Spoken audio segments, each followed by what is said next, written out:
Welcome to America Open for Business, where we talk with high-growth entrepreneurs and leaders who have found success in one of the world's most important markets. Hello, I'm Cameron Heffernan, and this is America Open for Business, where I talk with high-growth entrepreneurs and leaders who have found success in one of the world's most important markets. This episode today is brought to you by us, your B2B Marketing, a truly global marketing and media agency. Many mid-market B2B companies face challenges in clearly defining their value proposition and articulating it to customers. So we help founders and leaders understand what makes their products and services invaluable to customers and help them put that front and center. Discover how we can drive your expansion by visiting yourb2bmarketing.co. That's .co, not .com. Past guests of the show include Brian Smith, founder of the UGG brand that became $1 billion consumer footwear brand. Ben Ticha, founder and CEO of Earthly Wellness, which is a $21 million plus direct-to-consumer e-commerce brand. And then most recently, Paul Jarrett, who is a fantastic guest and the founder of Bulu Box, a curated online subscription service and 5PL company. I wanted to introduce today's sort of guest host because we're doing a little bit differently today, flipping the script. It's Chad Franzen, who is with Rise 25. Chad has interviewed thousands of entrepreneurs and CEOs over the years, and today he'll be interviewing me. Before I do that, I want to give a shout out and a thank you to the doctor, Dr. Jeremy Wise of Rise 25. He is, the host of Inspired Insider. He got me into this fantastic podcasting journey, and I've been enjoying it ever since. Today, let's welcome Chad Franzen to the show. Hey, thanks so much, Cameron. I appreciate you having me today. Looking forward to talking with you. Let's talk a little bit about global business. I know a few things have caught your attention. What's kind of happening in the world right now, maybe that's particularly important in your eyes? One was an announcement. It was an article that I read yesterday, popped up on my screen from the New York Times. And the news was that Mexico had overtaken China as the top exporter to the US. So if you flip it around, America's biggest source of imports are now from Mexico versus China. And New York Times reported it based on different metrics and data. Some outlets even had reported it last year. So it really depends whose data you go with. I think Economist had it a little bit earlier, not really the point, but it's that these are big shifts that are happening. You know, what drove that? To me, you go all the way back to Trump entering office, the tariffs come into place. But that also was something that built up going back further because more and more companies, whether they're actually doing manufacturing or more services based, the benefits of China were eroding over time. And the tariff for many companies was the final straw to say, it's just harder to be in China now. We need to look at alternatives. What are those challenges were, the tariff itself, intellectual property protection, the long supply chain, delays, wages in China kept creeping upward. And Mexico, going back, say, 5 years or longer, Mexico was quite competitive labor-wise. Mexico's also had these challenges. Labor there has crept up 15 to 20% per year over the last handful of years because, again, politics, populist president in Mexico trying to do, to raise the conditions of the working poor.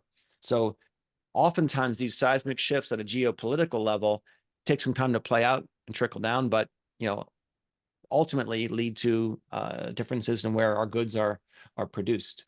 Another statistic I had seen was about similar topic was about China is now the fastest growing source of foreign direct investment into Mexico. So like, Chad, get your head around that for a minute. It's sort of, here's this Chinese good that I'm going to be buying at the supermarket or the electronics store. To get around the tariff, it's now produced in Mexico within the USMCA tariff-free, not completely tariff-free, but the region. And that's another workaround for the Chinese. Part of the reason that it's the highest fastest growing because the bar was so low. There wasn't a whole lot of Chinese investment into Mexico before. But that's another interesting dynamic with this whole situation. Yeah, absolutely. So given those two things that you just discussed, how does that kind of affect, global marketing or B2B marketing, which is exactly what you do? Well, I guess it's thinking about today's, sources and supply and demand of things, where things are coming from and going to. It's a much more, when I started my career initially, a much more global world. Companies are relying a lot more on automation. It applies to both, physical production, manufacturing, but all the way through to, creative and professional services, which is a lot like what we do. So at our core, we are a marketing and media agency, but I don't know, about a year ago, I came to the realization that more and more agencies are just becoming more and more commoditized. So you really have to do something different and special. And just like any company, like we advise our own clients, if you want to be unique, identify your true product market fit in the marketplace, you've got to look at what is it that we do that's absolutely best in class, and really lean into that and really emphasize that in all of your outreach and your campaigns and your strategy, because then your customers who you're reaching out to feel these guys will really get me. And that's exactly what we need for whatever it might be. So I made the decision to kind of lean into our expertise in overseas markets with helping companies that are based offshore to either set up in the US and transition to the US for the first time, or more likely to expand their existing presence that's in the US and support their marketing and their communications outreach. For somebody who is setting up shop in the US for the first time and they've already kind of done marketing, wherever they're from, would their marketing tactics or strategies in whatever country they're in be automatically transferable to the US? We'll just do the same thing there. Right. No, that's a great question. I think that is the common, based on my experience from, living and working in both Africa and in Europe, that's the common thought or perception. Great. It's as simple as going over to the US, opening an office, launching it.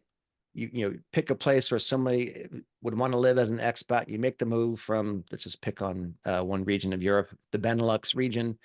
You move to the US for a certain amount of time, and we're going to open a new presence there. We'll take the case studies, the marketing, the same strategy that we had from back in Benelux, and just do it, translate it from, say, Dutch or French or whatever language you may be into English. We're good to go. Challenge there is it's not that simple, because the marketplace, the landscape is different. The competitive factors and forces are different. And you've brought over someone or individuals, plural, that have never lived and worked in the US environment before, right? Or they have, or it's a more limited window of time. How's that person going to succeed? We will get back to a little bit more about that in just a moment, but I know that Select USA is coming up. Tell me about that. It's every year.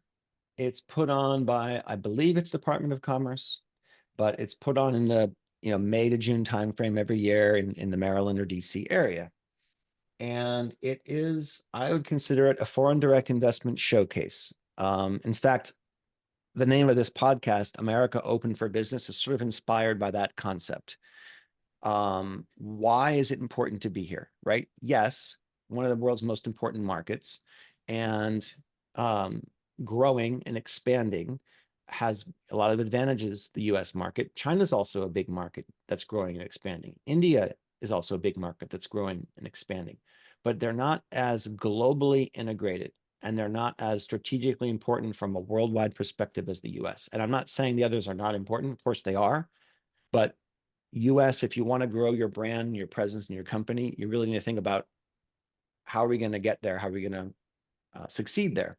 And Select USA is a good showcase for that. It's a huge event. The first time I went was over 10 years ago, and it's just a great showcase for other people and companies looking at some of the same challenges, getting into the US. What are we going to do here? The speaker for that year, the keynote, was Richard Branson.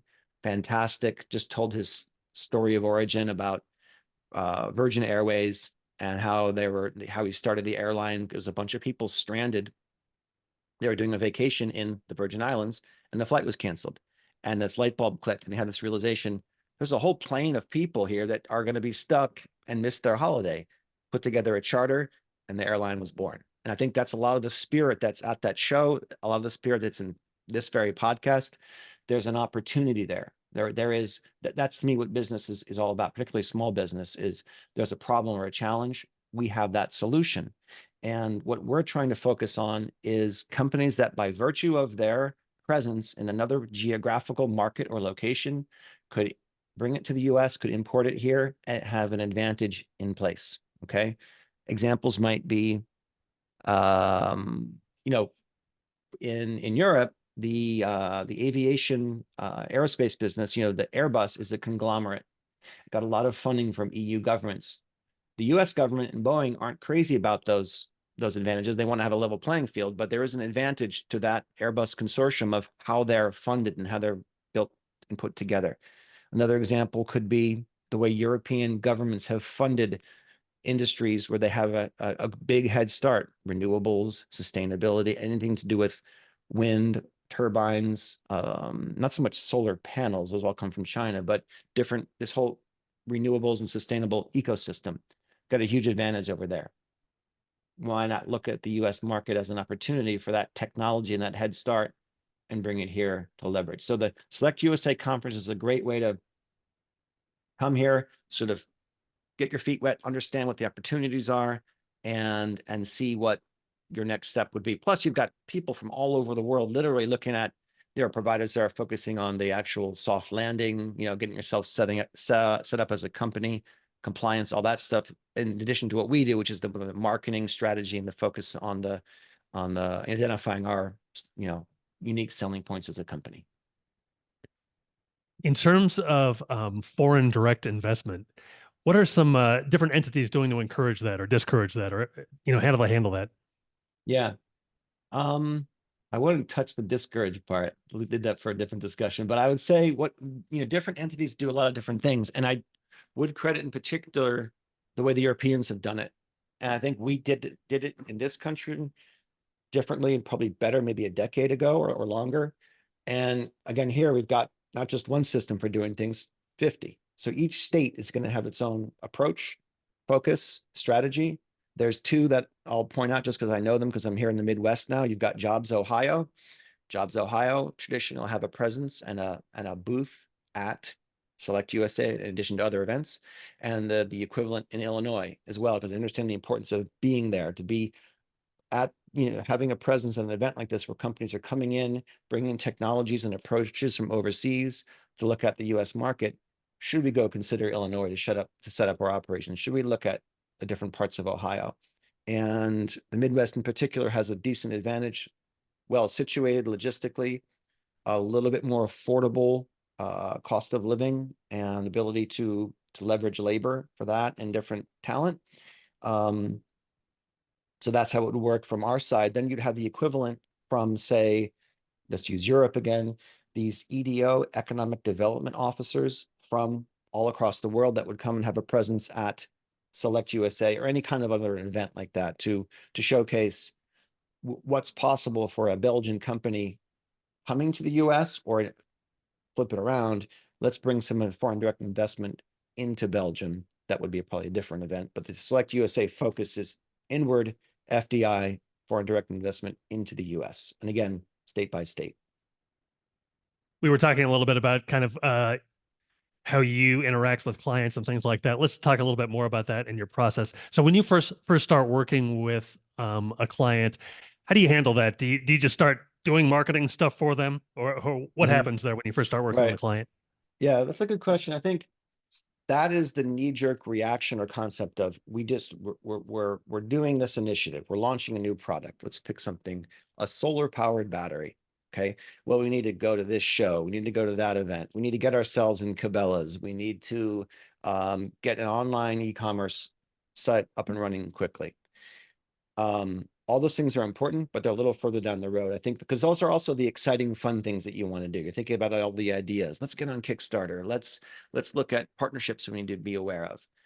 I would advise what we do is advise our clients to say, step back a little bit and take a pulse for the landscape. You're coming from a place with a different market makeup. Let's take Europe again.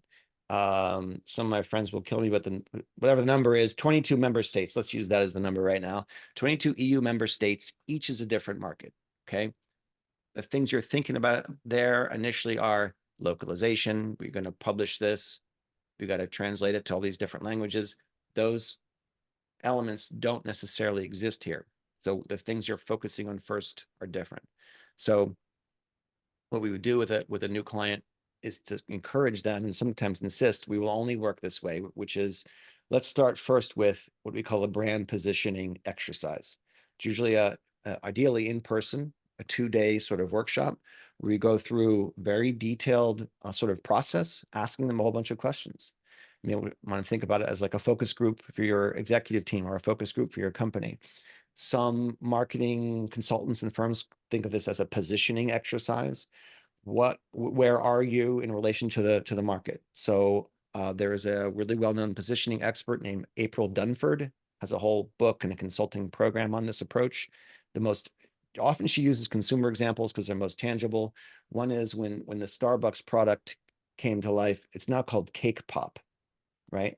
The initial idea for that was cake on a stick. So does that sound appealing to you? Does that sound enticing to maybe jab yourself in the throat with a stick? Not particularly. Okay. So okay, let's turn this around. Let's reposition this. And people right away got, oh, cake on a stick. Okay, I understand that now. Something very different. So a positioning exercise we would do with our clients would be those kinds of things. Are you a SaaS provider? Are you a services provider that has a SaaS tool? Where do you fit into the marketplace? The competitors from Europe will be different than they are here. How do you fit into that landscape? And again, what makes your company absolutely essential? What are unique selling points, and what makes you the right fit? Only by doing that can we then look at campaigns, events, LinkedIn posts, tweets, blog posts. That's the fun stuff. People want to do that first, but you're better off getting a sense for where you stand. So how do you kind of engage them with your client once they're kind of past that initial like onboarding stage? How do you kind of work with them? Maybe you could give me an example of a client that you are working with, and kind of give me a Sure. feel for how you engage and work with them. Sure. The way we think of ourselves is an extension of your team. So there's a client of mine that fits this mold quite well. They're called E+E Electronic. They're based in Austria. They're a manufacturer. Europe is maybe one of the most expensive places in the world to make anything. So they make, in this example, Internet of Things sensors that go into different production environments. But they have a team here, a smaller team, a managing director, and who I'm hoping I'll get to have on this show at some point. And he has some operations. He's got some salespeople. He doesn't have the marketing piece. So we work with him directly. We are an extension of his team. So after we go through the initial foundation setting and the strategy component, we would work together on an annual strategy, an annual roadmap for what we'll be doing. There will, that's where it gets to be different. It's tailored to their needs, to their strategies, to their life cycle of the company. So for instance, it could be partnerships with media outlets that cover their sector. What you would consider paid content. We would have an arrangement with a partner like that. A joint webinar with a vertical outlet or publication. So again, you're building credibility through those third-party kind of outlets. Perhaps it's even earned media, where we're going to pitch a story or a white paper or a study we had done with the client. We're going to pitch those results to different outlets to get more coverage and hopefully get more interest. So the challenge there is entering a new market for the first time. They're competing with companies already here that are established. So what kind of campaigns, and whether it's digital or in person at an event, what kind of strategies and elements do we need to put together to raise their profile? Can pitching those things to media outlets be challenging? Yeah, I think it is. I had my earlier life was a journalist and then did some PR work. And what I like now about the clients that I work with, they're B2B mid-market companies. And what I will often say to clients is leverage that that you are what you are, right? So you could say it's a weakness. We can't afford to work with a huge PR firm and that has a, $10,000 a month budget. But so you don't have that as a strength. What is your strength? Well, your strength is authenticity. So oftentimes I will pitch, or the client will pitch a reporter or a journalist, and they like to hear directly from the principal, the owner of the company, to be able to really ask them questions. And sometimes it doesn't lead to an article right away, but there's a relationship there because they do prefer, and I, having been a journalist and talked to journalists, reporters now, that ability to meet directly with somebody who started a company and built it into a $10 million plus company. It's a unique, fresh angle. Oftentimes the reporters covering that space are covering mid-market size companies. So they love to look at, hey, who should we meet with? There was a person I had on the podcast this week, I'll give him a shout out. It's Paul Jarrett from Bulu Box. And when I was researching him and looking into him, well, hell, he's got a whole PBS special called Startup on his site. The guy from PBS came to their facility and Lincoln did a whole half-hour special, and it was fantastic. And that is such a great way to tell the story of what your company is. Not everybody can get PBS to come to their facility, but it is possible when it's, the right sort of angle and story to be told. Hey, as we kind of wrap things up here, let's talk about one more kind of global current event that has to do with marketing. I know Boeing is kind of dealing with a branding issue right now. Can you kind of give me some background on that and give me your thoughts? Sure. I guess I would flip it around to you to ask, when you get on a plane, do you ever look to see what the model of the aircraft is? I really don't. Right. So I didn't either. I did it a little bit in the past because for a while we had some private aviation clients. Look and see, oh, it's a Pilatus, it's an Embraer, it's a Boeing. Most people don't. But as this has been happening with Boeing, it did cross my mind. In theory, you're supposed to be able to make your booking, go to see it, and then indicate what is the model of the aircraft. Would you get on a Boeing Max airplane with your family right now? Not knowing any background. Yeah, I probably would. Sure. Okay, because I at least thought about that. Would I feel confident getting onto an aircraft that, basically the door came off mid-flight? And the CEO of Alaska Airlines recently came forward saying Boeing is, Alaska Airlines is a client of Boeing. They've got some real quality issues. We have some real reservations. What's that going to do to their future orders? So I would not want to be cleaning up that mess. And then I heard an interview on the radio recently of a former engineer who had worked there saying that one of the challenges is that you had business people running the airline as opposed to engineers. It used to be engineer driven and engineer led, and it became more and more of a bottom line focused business. So what are you doing to cut corners to maximize profitability? So I would not want to be, dealing with that as a reputation management issue. It's a big challenge. There it would be, I would imagine, staying in front of that. What are they going to have to do to win back customer trust? It's going to be quite an uphill fight. Yeah, I would imagine. Where do you think they would start? Oof. Probably showing one of the things that aviation as an industry, the sector does, is they will highlight the smaller stories first. So maybe telling stories about the people who work at the factory and the quality controls. It's really hard to beat up on an individual or a couple of people rather than, Boeing is this big, massive, multi-billion-dollar company. And the executive team, the CEO, they're going to get a beating. But if you look at who are the people working on the line, who are people doing the quality inspections, who are the people in the R&D labs doing the different testing and the different development, that'd be a place perhaps to start. And to say, here's what we've done, here's the measures that we put in place, here's the checks and balances. I mean, it's so extreme that the FAA is getting hammered for not being hard enough on Boeing. When's the last time you've heard that ever happen? I think that's stunning to me. And I think you'd look at past crisis communications plans. They have them set up ahead of time, these big companies, and we got to dig into that. What did Tylenol do when they had the big scare in the 80s, I think, with poisoning of the product, and companies that overcame those challenges, but it doesn't happen overnight. do companies need to change their entire operation, or do they just change their messaging, or both? I think you're going to have to do both. And then you have to do some serious inward looking at what led to these issues. And it's tough because look at how many moving parts there are and elements to a single flight. So they're going to get even more scrutiny from regulators, from customers, and then ultimately, like example I gave, it's really hard. Most people don't look and see, well, what's the model of the aircraft I'm going to be on, but like now there's actually an incentive to do that. So it's going to be have to up their internal quality game even more. Yeah, it sounds like it. Hey, Cameron, it's been great to talk to you. Thanks so much for having me today.